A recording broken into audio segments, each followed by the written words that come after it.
Anantapuram సాయినగర్లో Srinivasa multi speciality హాస్పిటల్ను ధ్వంసం చేసిన కొంతమంది దుండగులు.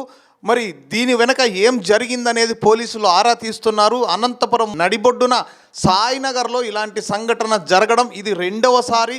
నగర ప్రజలు పట్టపగులే ఇలాంటి సంఘటనలు జరగడంతో భయభ్రాంతులకు గురవుతున్నారు. అక్కడ కొంతమంది పారలు, గడార్లు, సుత్తులు ఇలాంటివన్నీ తీసుకొచ్చి అక్కడున్న హాస్పిటల్ ఇంటీరియర్తో పాటు డోర్లు, అద్దాలు అన్నీ కూడా ధ్వంసం చేశారు. దీని వెనక బాధితులు ఏం చెప్తున్నారో ఒకసారి చూద్దాం. టూ టౌన్ పోలీస్ స్టేషన్లోకి ఇరువురిని కూడా తరలించినట్లు మనకున్న సమాచారం. మరింత సమాచారం తెలియాల్సి ఉంది. ఏది ఏమైనా పట్టపగలే అనంతపురంలో ఇలాంటి సంఘటనలు చోటు చేసుకోవడం చాలా విచారకరం. మరి పోలీసులు ఇలాంటి సంఘటనలు మరీ జరగకుండా గట్టిగా చర్యలైతే తీసుకోవాలని నగర ప్రజలు ఆశిస్తున్నారు. న్యాయవాదిగా పనిచేస్తున్నాను. ఈ శ్రీనివాస మల్టీ స్పెషాలిటీ హాస్పిటల్ మేము నలుగురం కలిసి కొన్నామండి. సత్యనారాయణ రెడ్డి అతను మాకు ఈ బిల్డింగ్ ను లీజుకి ఇచ్చినాడు. లీజుకి ఇచ్చిన తర్వాత హాస్పిటల్లో షేర్ కావాలనేసి మమ్మల్ని దౌర్జన్యంగా వైఎస్ఆర్సీపీ నాయకులతో బెదిరించి, ఈయన కూడా వైఎస్ఆర్సీపీ నాయకుడని, మాజీ సర్పంచ్ సంఘానికి అధ్యక్షుడు అని చెప్పి మమ్మల్ని బెదిరించి హాస్పిటల్లో వాటా కావాలని, లేకుంటే మమ్మల్ని చంపుతానని బెదిరించి 3 సంవత్సరాల నుంచి మమ్మల్ని ఈ విధంగా చిత్రహింసలు పెడుతున్నాడు. మేము ఈ రోజు ఎస్పీ గారికి స్పందనలో 3 నెలల కింద కంప్లైంట్ ఇచ్చి, సార్ మాకు లీజ్ ఉంది, ఈ లీజ్ బేసిక్ మీద మేము హాస్పిటల్ రన్ చేసుకుంటాము అని చెప్పేసి మేము హాస్పిటల్లో పనులు కార్యక్రమాలన్నీ చేసుకుంటున్నాము. హాస్పిటల్ పూర్తయి మేము ఇంకా 2-3 రోజుల్లో ఓపెనింగ్ చేసుకుంటామనగా ఈ రోజు ఉదయం మార్నింగ్ నేను పూజ చేసుకుందామని హాస్పిటల్ పైకి వచ్చినాను. లోపల నేను ఉన్నాను, బయట మా వాచ్మెన్ ఉన్నాడండి. ఈయన సత్యనారాయణ రెడ్డి 30 మందితోటి గంజాయి దాపిచ్చి, మందు దాపిచ్చి, వెపన్స్ తోటి కత్తులు, సుత్తులు అన్ని తీసుకొని మమ్మల్ని చంపుతానని నన్ను పరిగెత్తించినాడు. మా వాచ్మెన్ చెప్తానే వినకుండా లోపలికి అందరు దౌర్జన్యంగా వచ్చి నేను వెనక గేట్ లో నుంచి బయటికి పరారైపోయి నేను 2 టౌన్ సిఐ గారికి ఫోన్ చేశాను. సార్ ఇట్లా సత్యనారాయణ దౌర్జన్యంగా వచ్చినాడు అని చెప్పేసి.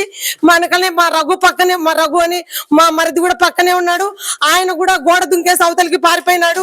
సో మా హాస్పిటల్ సిబ్బంది కూడా ఉన్నారు. ఎవరు ఏం చేయలేని పరిస్థితి. ఆయన దౌర్జన్యంగా మా హాస్పిటల్ దౌర్జన్యం చేసినాడు. మాకు లీజ్ అగ్రిమెంట్ ఉండి కూడా కోర్టు ఎటువంటి ఆర్డర్ అతనికి లేదు. మేము పొజిషన్ లో 3 సంవత్సరాల నుంచి పొజిషన్ లో మేమున్నాము. కానీ ఆయన వైఎస్ఆర్సీపీ నాయకుడు అని చెప్పుకుంటూ దౌర్జన్యం చేస్తూ మమ్మల్ని చంపుతాన్ని బెదిరిస్తున్నాడు. గత వైఎస్ఆర్సీపీ పాలనలో కూడా 3 సంవత్సరాలలో వైఎస్ఆర్సీపీ నాయకులు కూడా మమ్మల్ని దౌర్జన్యం చేసి ఈ హాస్పిటల్ బిల్డింగ్ ను వాళ్ళంతా దురుద్దేశంగా కబ్జా చేయాలని ఈ మొగల్ సత్యనారాయణ రెడ్డికి సపోర్ట్ చేస్తూ మమ్మల్ని చాలా హీనంగా తొక్కిపడేసినారు. ఇప్పుడు మేము ఏదో మాకు అవకాశం ఉందనేసి మేము కోర్టుకు పోయి లీజ్ అగ్రిమెంట్ పైన మేము ఉన్నాము. ఇంజక్షన్ ఆర్డర్ కూడా మేము ఫైట్ చేస్తున్నాము. పొజిషన్ 3 సంవత్సరాల నుంచి దీనికి సంబంధించి, ఈ బిల్డింగ్ సంబంధించి 4 కోట్ల రూపాయలు మేము ఇండియన్ బ్యాంక్ నుంచి రుణం తీసుకున్నాము. ఆ ఈఎంఐలు కూడా మేమే కడుతున్నాము. ఆయనకి ఎటువంటి సంబంధము లేదు ఈ హాస్పిటల్ తో. మేము ఆయనకు ఉన్నది ఓన్లీ రెంట్ మాత్రమే. లీజ్ మాకు ఇంకా 10 సంవత్సరాలు ఉంది. కానీ ఆయన ఈ దౌర్జన్యం చేస్తున్నా ఎవరు ఏమి పట్టించుకోకుండా ఉంటారు. నేను 3 రోజుల కిందట ఆయన ఇంటి దగ్గర ఆటోలో వెపన్స్ అన్ని 3 సంచులలో దింపినాడని చెప్పేసి నేను 2 టౌన్ సిఐ గారికి ఫోన్ చేశానండి. సార్ నాకు ఇంటి దగ్గర నుంచి సమాచారం వచ్చింది, అతను 3 సంచులలో కత్తులు, కొడవళ్ళు, సుత్తులు మొత్తం వెపన్స్ దించినాడు, మారణాయుధాలని. మరియు 3 రోజుల కిందట మా అన్న ప్రసాద్ అనే వ్యక్తికి ఫోన్ చేసి సత్యనారాయణ రెడ్డి అనుచరుడైనటువంటి చియేడు సాయినాథ్ రెడ్డి ఫోన్ చేసి ఇక వాళ్ళ సంగతి అయిపోయింది, వాళ్ళకేం లేదు, ఇంకా ఏం చేసుకుంటారో చేసుకోండి, దీంట్లో ఎవరేం లేరు, వాళ్ళని ఏమైనా చేస్తారని చెప్పినాడు. ఈ విధంగా కూడా మాకు బెదిరింపులు జరిగినాయి. 2 రోజుల కిందట తపోవనం హరి అనేసి ఆర్ఎంపీ డాక్టర్ అండి, ఆయన్ను కోర్టు ఆవరణలోకి సత్యనారాయణ రెడ్డి గారు ఫోన్ చేసి పిలిపించుకొని మేము మర్యాదగా చెప్తున్నాను, నా కొడుకులను వాళ్ళను రఘును, శ్రీలతను, శ్రీనివాసరావును చంపేస్తాను, మర్యాదగా హాస్పిటల్ నాకు ఇచ్చి పొమ్మని చెప్పండి, లేదంటే నేను ఏ విధమైన దౌర్జన్యంగా చేస్తానని పక్కన కూర్చోబెట్టుకొని కూడా ఫోన్ చేసి పిలిపించుకొని ఈ విధంగా జరుగుతుంది, నేను చంపడానికైనా సిద్ధమే, దేనికైనా సిద్ధమే, నేను హాస్పిటల్ వదలననేసి బెదిరించినాడు. ఆ విషయం హరి వచ్చి మాకు చెప్పినాడు. నేను మళ్ళీ నిన్న కూడా సాయంత్రము 2 టౌన్ పోలీస్ స్టేషన్ పోయి సిఐ గారికి జరిగిన విషయం చెప్పినాను. సార్ ఇట్లా పిలిపించుకొని చెప్పినారు, అతను వెపన్స్ తీసుకొని ఉన్నాడు, మారణాయుధాలతో మా మీదకి వస్తాడని కూడా చెప్తున్నాను. ఉదయం బిల్డింగ్ లో నేను పూజ చేసుకొని లోపల ఉన్నానండి. ఈ విధంగా వచ్చి అతను దౌర్జన్యంగా చేస్తాడు, నన్ను వెంటబడినాడంటే చంపడానికి మారణాయుధాలతో సత్యనారాయణ రెడ్డి అతను అనుచరులు. ఈ విధంగా నాకు న్యాయం చేయాలని కోరుకుంటున్నాను. ఒక మహిళా న్యాయవాదిగా నాకు కోర్టు తరపున కూడా మా న్యాయవాదులందరూ సహకరించాలని, పోలీస్ డిపార్ట్మెంట్ వారికి కూడా మాకు న్యాయం చేయాలని కోరుకుంటున్నాను. ప్రస్తుత పరిస్థితుల్లో ప్రజలకు ఇంత దారుణం జరుగుతా ఉంటే ప్రజాస్వామ్యం ఉన్న మన దేశంలో ఏం జరుగుతుందని నేను ప్రశ్నిస్తున్నాను. ఒక న్యాయవాదికి 3 సంవత్సరాలుగా మేము ఎస్పీ గారికి 2 సార్లు స్పందనలు పెట్టాము. గత 3 సంవత్సరాలలో స్పందనలో 3 కంప్లైంట్లు ఇచ్చిన పోయిన వైఎస్ఆర్సీపీ వాళ్ళు మా పైన దౌర్జన్యం చేశారే గాని సత్యనారాయణ రెడ్డి పైన ఒక్క కేసు కూడా బుక్ చేయలేదండి. ఇదే విధంగా లాస్ట్ 2 సంవత్సరాలలో బిల్డింగ్ లో దౌర్జన్యం చేసి పగలు కొట్టినా గానీ ఒక్క కేసు అతని మీద కట్టలేదు. వైఎస్ఆర్సీపీ నాయకులంతా అతనికి సపోర్ట్ చేసినారు.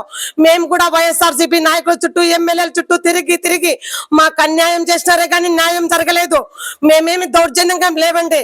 మేము 70% షేర్ హోల్డర్స్ దీంట్లో, బిల్డింగ్ ఓనర్స్ మేము. లీజ్ మాకు 10 సంవత్సరాలు లీజ్ ఉంది. ఏ విధంగా మాకు న్యాయం జరగాలో మీరే చెప్పండి. ప్రజలకు న్యాయం చేయమని నేను గౌరవనీయులైనటువంటి చంద్రబాబు నాయుడు గారిని మరియు లోకేష్ గారిని అందరినీ వేడుకుంటున్నానండి. వైఎస్ఆర్సీపీలో మాకు ఇంత దౌర్జన్యం జరిగింది. ప్రతి ఒక్క నాయకులను కూడా కాళ్ళు పట్టుకొని కూడా ముక్కినాము. సార్ మాకు న్యాయం చేయండి. మేము వాళ్ళు డాక్టర్ వృత్తిలో ఉన్నారు, వాళ్ళు ఏ విధమైనటువంటి సహాయం లేదు వాళ్ళకు. దయచేసి సహాయం చేయమని కోరగా ఎవ్వరే కానీ స్పందించలేదండి. మీరు ఏదన్నా ఉండగానే అతను చంపుతాడు, అతను దౌర్జన్యపరుడు, సత్యనారాయణ రెడ్డి మిమ్మల్ని చంపుతాడు, దౌర్జన్యపరుడు, రాజీ కాండేనే చెప్పినారు కానీ ప్రతి ఒక్కరు కూడా మాకు కోర్టులో ఉంది అని ఎవ్వరు కూడా చేయలేదు. నేను ఎస్పీ గారికి విన్నపించుకున్నాను. సార్ లీజ్ అగ్రిమెంట్ ఉంది, పొజిషన్ లో మేము ఉన్నామండి, మాకు ఏదైనా సహాయం చేయమంటే ఎస్పీ గారు కూడా స్పందించినారు. మేము దాని ప్రకారంగానే మేము పొజిషన్ లో ఉండి ఈ కార్యక్రమం చేసుకుని అంతా చేసుకుంటుంటే ఇంత దౌర్జన్యం చేసినారు. దయచేసి మాకు న్యాయం చేయమని ఎస్పీ గారిని వేడుకుంటున్నానండి. మా మన్నించండి సార్. వచ్చే అతను పగలగొట్టినోడు సత్యరెడ్డి ఆయన ఒక 6 మంది మనుషులు ఉండి మళ్ళీ వేరే వాళ్ళు అనుకొని 7 గంటలకు 15 మంది వచ్చినారు నాకు ఇక్కడ. వేరే వాళ్ళు నన్ను ఏమంటా, వాడు బాగా తెలుసు నాకు, అయితే నన్ను ఏమంటా, నేనేమన్నా మాట్లాడింటే కొట్టునేమో, కొట్టింటే నేను ఏమన్నా చేతులు అనిపించింది. ఏమంటా ఎన్ని గంటలకు వచ్చినారు వాళ్ళు? 7కి వచ్చినారు. 7కి వచ్చి ఓపెనేస్తో సెల్లు గుంజుకున్నారు. మొత్తం ఎంతమంది ఉన్నారు? ఎంతమంది వచ్చినారు?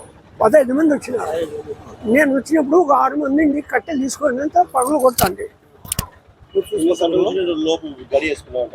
నేను ఇచ్చ రాకుండా కిందికి వచ్చిన, నాకు తెలియదు కదా దావా అని మళ్ళీ ఓపెనేస్ అంటే మళ్ళీ పైకి రమ్మండి వేసుకోవాలి. బీగం వేసినారు, నేను బయటికి రావాలనుకుంటే తెలియదు కదా అట్ట పైకి. 7 గంటలకు వచ్చి అతను ఓపెనేస్తో సెల్లు గుంజుకున్నారంట. ఫోన్ చేస్తే ఇబ్బంది అవుతుంది అని 15 మంది వచ్చినారని ఈడ చెప్పింది. మళ్ళీ నేనున్నప్పుడు ఒక 6 మంది ఉండి కట్టెలు తీసుకొని టపా కొట్టిద్దా నరకండి రా అని సబ్సిడీ చెప్తాను.